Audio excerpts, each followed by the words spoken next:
Evangelho de Marcos, capítulo 6, e vamos ver e trazer algumas aplicações práticas na nossa experiência com Jesus, em uma experiência inesquecível para os discípulos. Muitas vezes essa experiência, quando a lemos, dá-nos uma certa sensação de arrogância, de achar que nós poderíamos agir diferentemente. Mas o fato é que nós sempre sabemos a história com o seu final feliz, vamos colocar assim. Por isso, para nós hoje é fácil ler as histórias bíblicas e achar que Pedro fez isso porque ele era fraco, Paulo fez aquilo tudo porque ele precisava ainda da experiência da graça, Judas traiu Jesus. E nós avaliamos as fraquezas daqueles homens e mulheres, muitas vezes, pela ótica de sabermos já qual é o fim da história. Mas eu gostaria de saber como nós agiríamos se estivéssemos lá naquele dia. Às vezes eu fico pensando, se eu não vivesse no tempo de Jesus, de que lado eu estaria? Talvez eu corresse o risco de estar ao lado dos escribas e fariseus, achando Jesus muito louco para ser o Messias.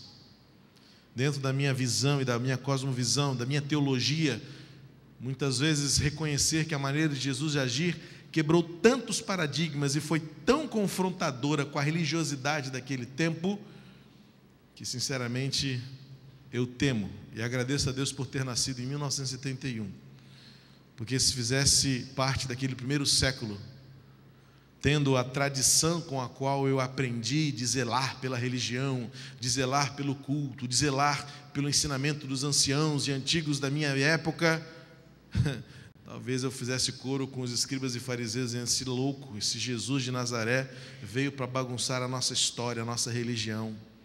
Porque é assim que a gente age muitas vezes quando algo diferente se depara diante de nós, quando nós enfrentamos algo que foge e quebra os nossos paradigmas.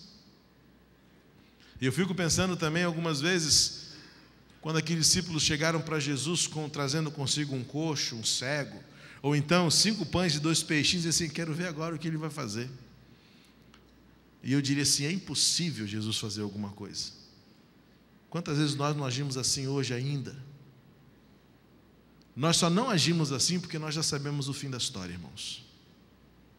E sabemos que como Jesus venceu a morte, então sabemos e declaramos que Ele é poderoso. Mas muitas vezes a fé falseia, a fé bambaleia por causa das nossas fraquezas humanas, que nos assemelha tanto com aquelas pessoas que conviveram com Jesus, olho a olho, que andaram com Ele, que duvidaram, que questionaram, e que acharam-no tão fora do seu tempo, e por isso o mataram. É claro que o mataram porque estava nos desígnios eternos de Deus entregar o seu próprio Filho, puro, santo, perfeito, sem pecado, para pagar o preço que era meu e seu. Mas nos bastidores desta história perfeita de Deus, sabemos que o que motivou o julgamento, o que motivou a condenação, o que motivou a crucificação, era porque Jesus foi uma grande ameaça para o sistema religioso daquele tempo. E se nós não atentarmos bem para a graça de Deus que ainda se manifesta hoje, nós também vamos continuar achando que o jeito de Deus agir também coloca em risco o nosso sistema religioso. Quando somos lembrados que diante da cruz de Cristo não existe degraus, como disse hoje pela manhã, quando somos lembrados que o crente deve viver a sua vida pessoal com Deus, independentemente do clero ou do sacerdócio, que o desenvolvimento das disciplinas espirituais é uma responsabilidade de vocês, bem como minha, como crentes em Jesus. Isso foge muitas vezes ao padrão da religião comodista, da religião catedrática, teológica, filosófica, que distancia Deus das pessoas. Mas quando nós examinamos os evangelhos e a gente faz esse exercício mental de nos trasladarmos para aquele tempo e vivermos ali aquele momento, aquele drama, aquele dilema, ou a gente também não acharia estranho Jesus sentar-se com uma prostituta, e deixar que ela lavasse os seus pés com perfume comprado com dinheiro sujo da prostituição. Tudo isso era totalmente fora já naquela época, e nós também fazemos muitas vezes essa leitura no nosso dia a dia. Jesus sentou-se e entrou na casa de Zaqueu.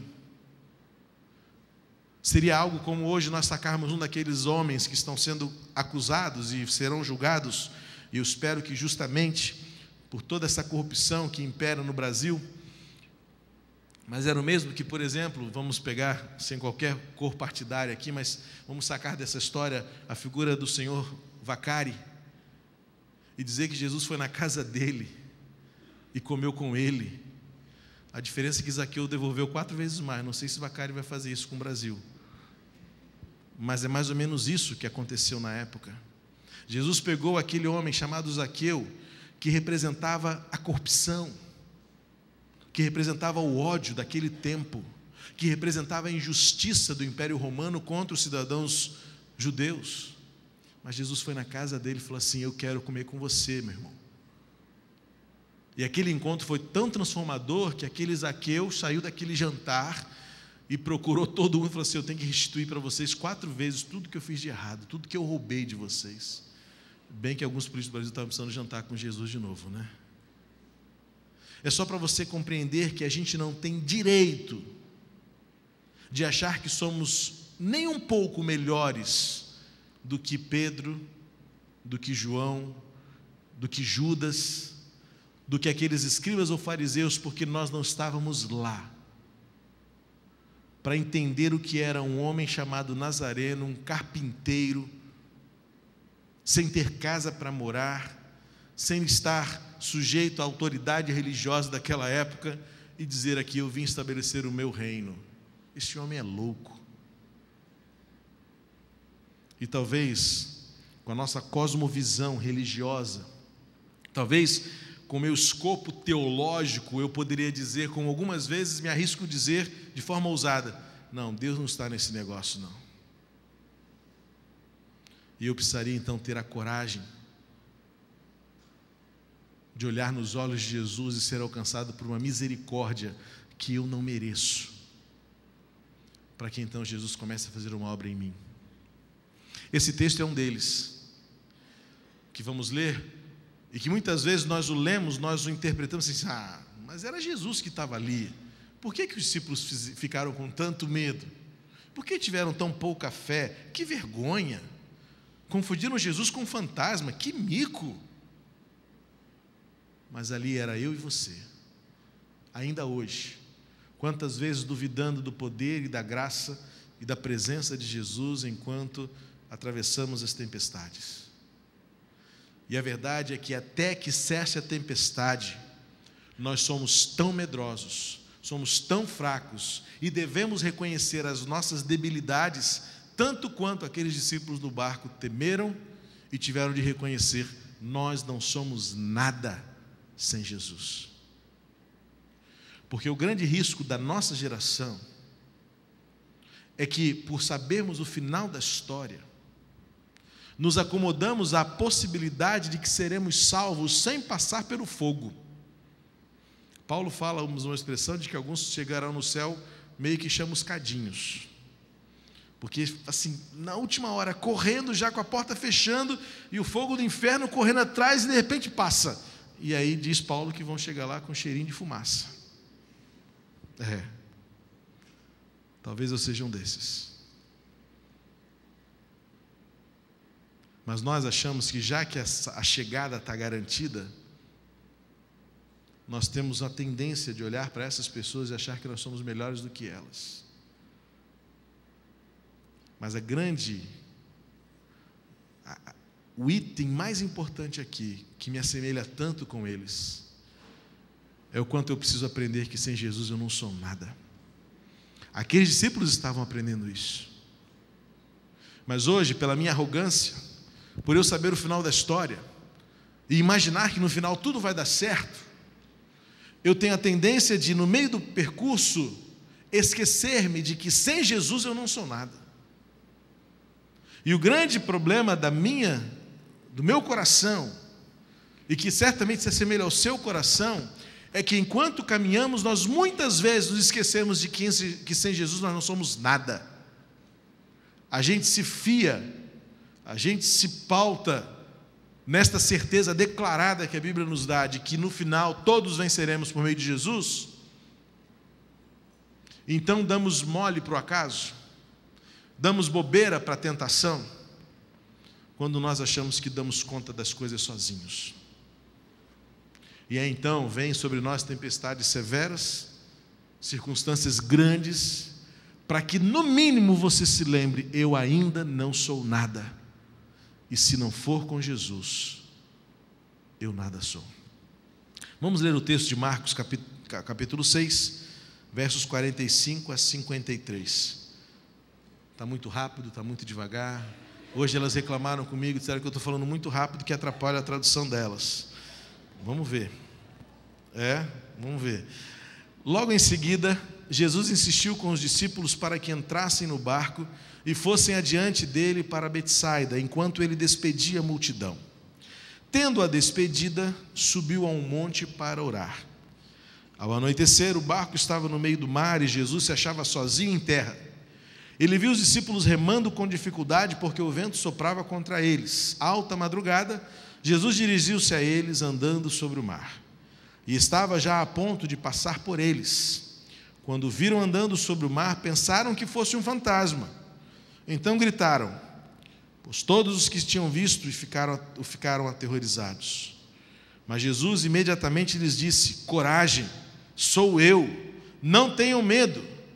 Então subiu no barco para junto deles, e o vento se acalmou, e eles ficaram atônitos, pois não tinham entendido o milagre dos pães. O coração deles estava endurecido.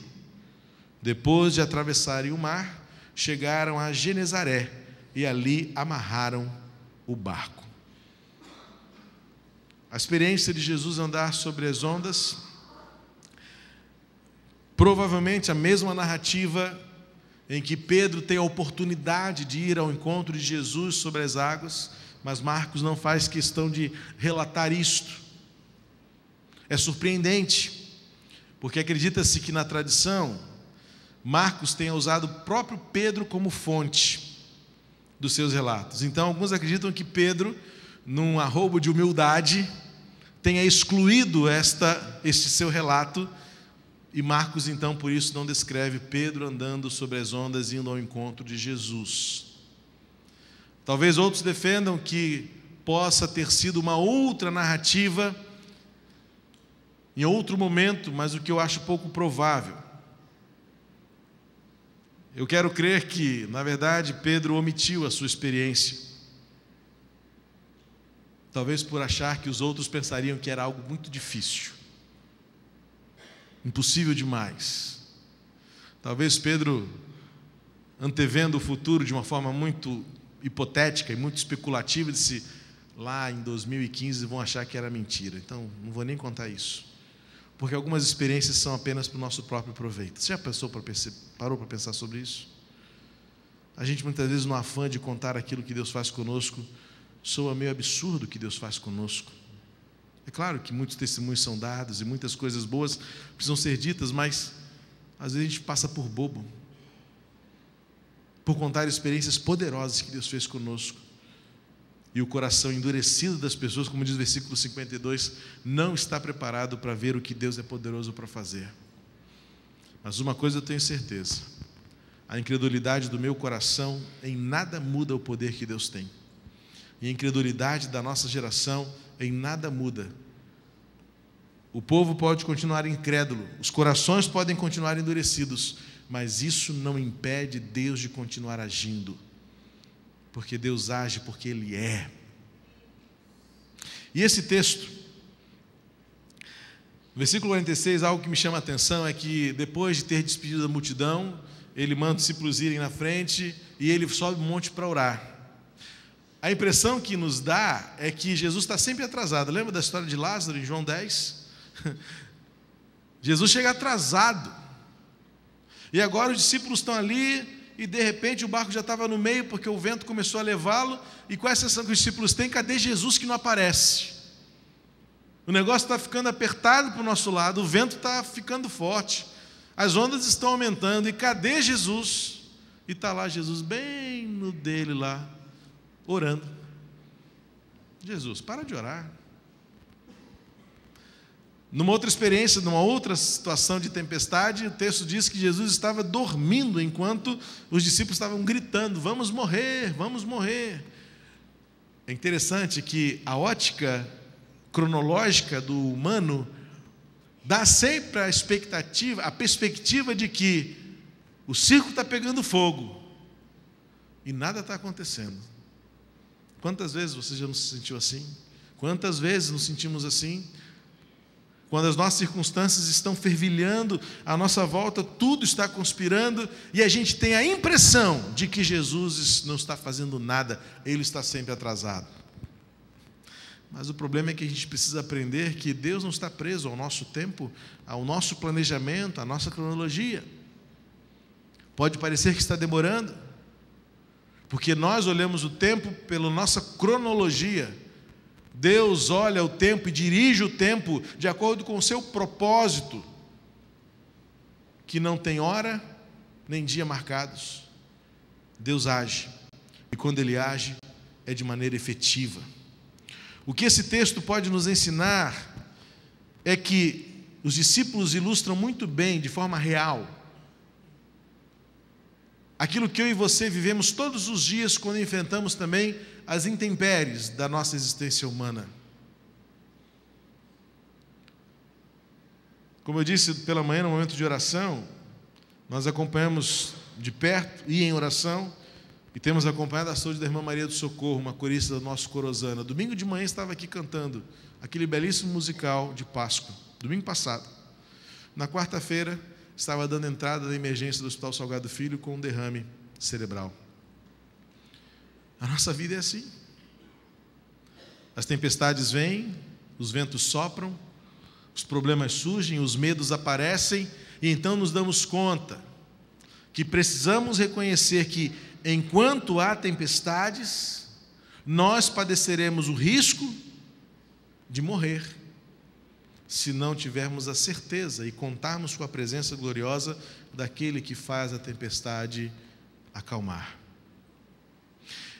Eu vejo que esse momento de tensão, os ventos fortes, a confusão que os discípulos fazem com Jesus se aproximando, mostram que nós temos tempestades a enfrentar de todas as naturezas.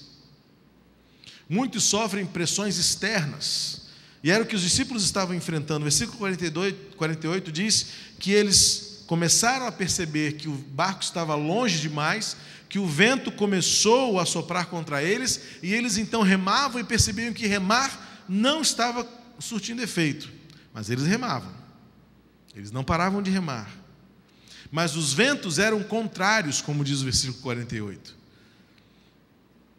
Muitas vezes sofremos pressões por meio daquilo que acontece à nossa volta.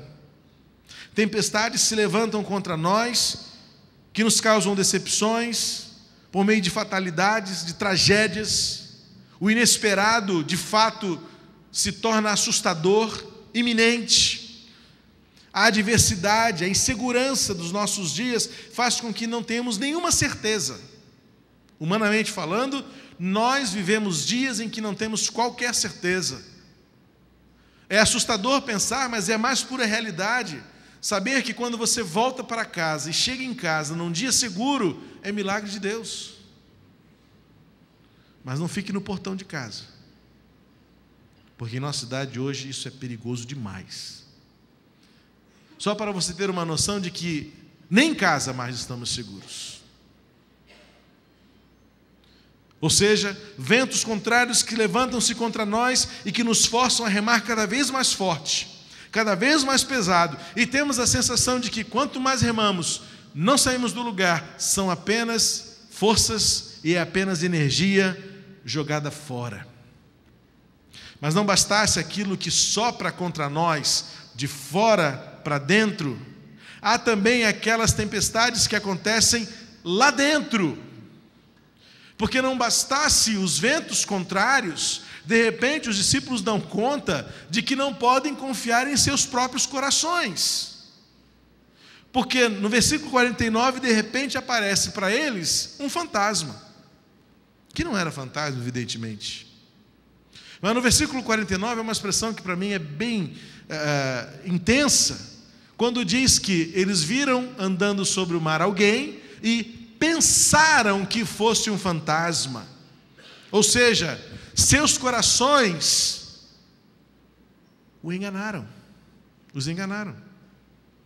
A percepção daquilo que os seus olhos lhes comunicaram era falso. Eles gritaram porque tiveram medo, ficaram apavorados, porque diante daquilo que não se concretiza, daquilo que não se materializa, como é que vamos lutar e brigar contra aquilo que não se pega?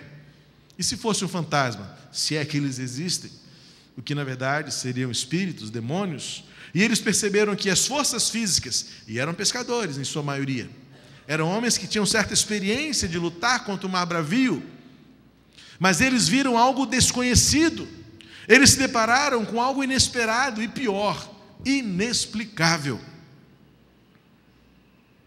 Uma visão que era assustadora, porque eles fizeram pensar que era um fantasma, não reconheceram Jesus, mas isso não tem nenhum demérito, porque talvez nós também não reconhecêssemos. Queria ver qual de nós ia ficar sentado no barco, vendo uma coisa esquisita vindo sobre as ondas. Nenhum de nós é macho suficiente para isso, não. A gente se assusta com barata que voa na nossa frente. Imagina você no escuro, vento forte, a canoa balançando, e de repente vem o seu amigo Jesus andando sobre o mar. Primeira coisa que você pensa, isso é impossível, ninguém anda sobre as águas. É humanamente impossível, e é o que nós fazemos. A racionalização da experiência, muitas vezes só piora. Porque você racionaliza e diz, não, isso não é possível. Como é que isso pode acontecer? E então o susto se transforma em medo, o medo avança para o pavor, e muitas vezes, como fruto disso, nós temos dúvidas que causam doenças, tristezas que causam amargura, depressão, e muitos falam, agora já era, vamos desistir. Porque diante do desconhecido, diante do inesperado, e mais ainda do inexplicável, nós dissemos, fim da linha, acabou. Até que então, não por aquilo que eles viram, mas naquele momento por aquilo que eles ouviram, eles reconheceram uma voz. E esta voz dizia, não tenham medo, sou eu. É preciso que você entenda que esta declaração de Jesus desencadeia uma revelação de glória, uma revelação histórica, uma revelação celestial, que os discípulos, pela sua experiência de tradição e de religião, sabiam muito bem o que significava. Jesus não falava grego, como está escrito no Novo Testamento, Jesus falava aramaico. E essa declaração, por certo, pode ter feito aqueles discípulos remeterem-se aos seus ensinamentos da escola bíblica na sinagoga, quando eles aprenderam que o Criador do universo, por meio de Moisés, disse ao povo, eu sou o que sou. Naquele momento, a expressão de Jesus fez com que eles soubessem que estava diante deles, não uma visão, não apenas um homem, mas o homem que criou todas as coisas. Eles não viram, não conseguiram enxergar, o medo lhes tomou conta, o pavor lhes impedia de compreender a circunstância, mas de repente uma voz que se identifica, uma voz que aproxima, uma voz que acolhe, uma voz que traz segurança, uma voz que transforma o momento, uma voz que traz a eles a paz que eles precisavam, uma paz que resultou a eles a experiência de agora sim. Parece-me que eles nem estavam mais preocupados se as ondas eram grandes ou se o vento era forte, porque agora Jesus está conosco. E quando então Jesus se aproximou, diz o texto que ele entrou no barco e as tempestades cessaram. Muitas vezes, sejam elas externas ou internas, as tempestades existem e elas têm como objetivo nos fazerem desistir. Cansados de remar, assustados diante do inexplicável, assombrados pela iminência do fim, é quando então nós podemos, ainda que os nossos olhos ainda não vejam, mas que o nosso coração sinta: sou eu sou o Criador de todas as coisas, que acalma a tempestade, quer entrar no barco da sua vida e levar você ao porto seguro. É maravilhoso pensar que para aqueles discípulos poderia ter o fim, mas Jesus deixou o lugar onde ele estava e venceu as leis da natureza para estar com eles, e entrou no barco. E onde Jesus está, pode até haver tempestades, mas Ele nos dá segurança. Na outra narrativa que conhecemos de Jesus dormindo na polpa do barco, Jesus estava ali, estava dormindo, mas a tempestade acontecia. O que significa que a presença de Jesus conosco não nos torna imunes ou isentos de viver experiências complicadas, mas é que a companhia e a presença dele certamente nos fará ouvir muitas vezes: coragem, sou eu estou aqui. E quando Jesus está, nós podemos seguir viagem, ainda que haja tempestades, descansar e saber que chegaremos até o fim.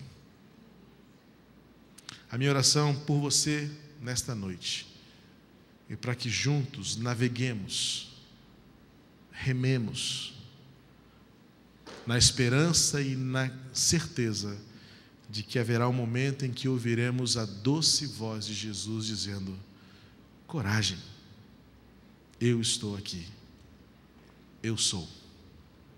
O próprio Deus, Criador do universo, lembrando-nos mais uma vez: eu sou. Esta palavra é absoluta, esta afirmação é plena, esta afirmação é suficiente. Eu sou o que sou. O mesmo Deus que criou todas as coisas, o mesmo Deus que nos tem chamado para uma caminhada, para um relacionamento, é o Deus que nos suprirá, é o Deus que nos acolherá, é o Deus que estará conosco até o fim. Portanto, até que cesse a tempestade, que os seus olhos possam, em algum momento, distinguir que quem está conosco é Jesus. Que os seus ouvidos possam se alegrar com esta doce voz que diz: sou eu. E quando isso acontecer, o seu coração descansará com o que o Senhor fará. Feche seus olhos e apresente ao Senhor agora as suas tempestades. Podem ser ventos contrários, fortes, que refletem circunstâncias externas ao seu coração. Talvez dificuldades que esteja sendo lhe causadas, pressões, mas talvez também circunstâncias internas e tempestades lá dentro, fruto de corações enganosos. O meu coração é enganoso, e quantas vezes eu me assombro com coisas que eu vejo e que causam-me tristeza, frustração e até vontade de desistir. É quando então Jesus se aproxima e diz: não se esqueça, sou eu estou aqui. Coragem, coragem. Eu gostaria de, nesta noite, desafiar você. Mas primeiramente a minha palavra é para você que está conosco, talvez pela primeira vez, segunda. Mas quero dizer a você Se Jesus ainda não entrou no barco da sua vida, isso precisa acontecer o mais rápido possível, e quem sabe hoje, em que você, aproveitando o momento em que enfrenta alguma tempestade, reconhece, de forma muito humilde, muito quebrantada, que não conseguirá remar suficientemente sozinho. Eu quero então dizer a você que nesta noite, mais uma vez, Jesus está revelando-se por meio dos evangelhos da sua vida, para dizer: coragem, sou eu. O texto diz que os discípulos disseram: então vem Jesus, entra no barco aqui, vem lá, vem aqui com a gente. Aceite o convite, faça o convite para que Jesus entre no barco com você. Talvez você nunca tenha feito isso, talvez seja um simpatizante. Eu acho Jesus uma pessoa muito bacana, eu tenho respeito por Ele, eu admiro Jesus. Você até disse que o ama, mas se você nunca tomou uma decisão de obedecê-lo, falta-lhe tudo. Porque Jesus só é Senhor na vida daqueles que o obedecem. Há alguém entre nós nessa noite que quer fazer este convite para que Jesus entre em seu barco? E nesta noite Ele pode dizer a você: coragem, sou eu. Se nesta noite você é uma dessas pessoas, onde você está, levante uma das mãos, eu quero orar por você. Se você hoje, pela primeira vez, graças a Deus, Deus seja louvado por sua vida, pela primeira vez você está dizendo: eu quero, Deus abençoe você também. Deus abençoe, querida. Vidas que, ao enfrentarem tempestades, nesta noite estão dizendo: Jesus, eu quero este nome, eu quero Jesus no barco da minha vida, para que Ele me leve ao outro lado do mar e atraque o meu barco com segurança. Há mais alguém entre nós? Deus seja louvado por estas vidas. E agora eu quero estender esta oportunidade para você que, mesmo sendo já um discípulo de Jesus, como eu disse, não torna você melhor ou pior do que ninguém. É discípulo, e discípulo tem que estar preparado para tudo, mas você tem atravessado, como aqueles discípulos estavam atravessando, ventos fortes e contrários a você. E se nesta noite você quer renovar no seu coração a sua dependência e entregar a Deus este momento e clamar: Senhor, alivia os ventos, cessa o mar, revela a Tua presença comigo, firma os meus passos.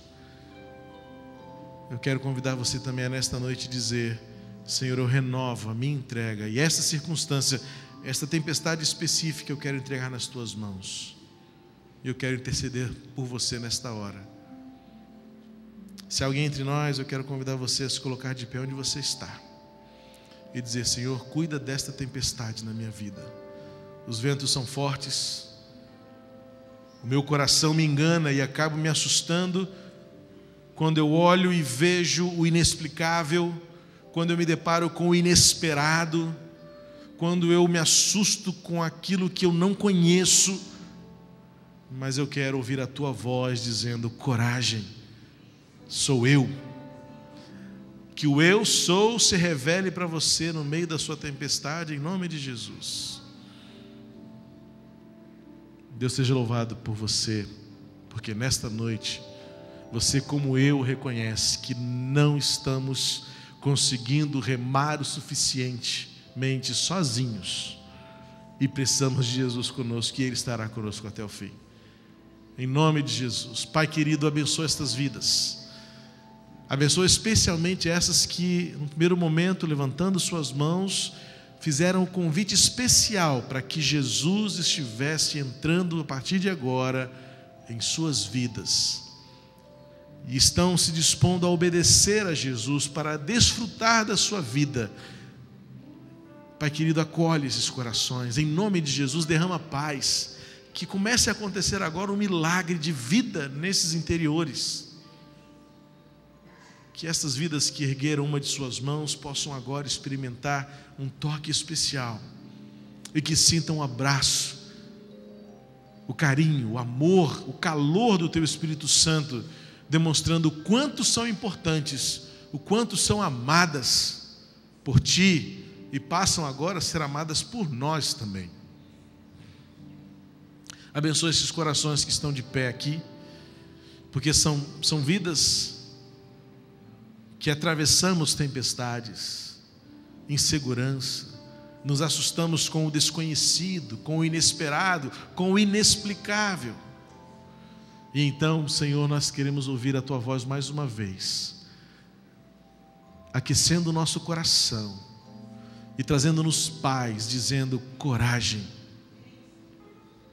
sou eu. Fala isso para nós, Senhor.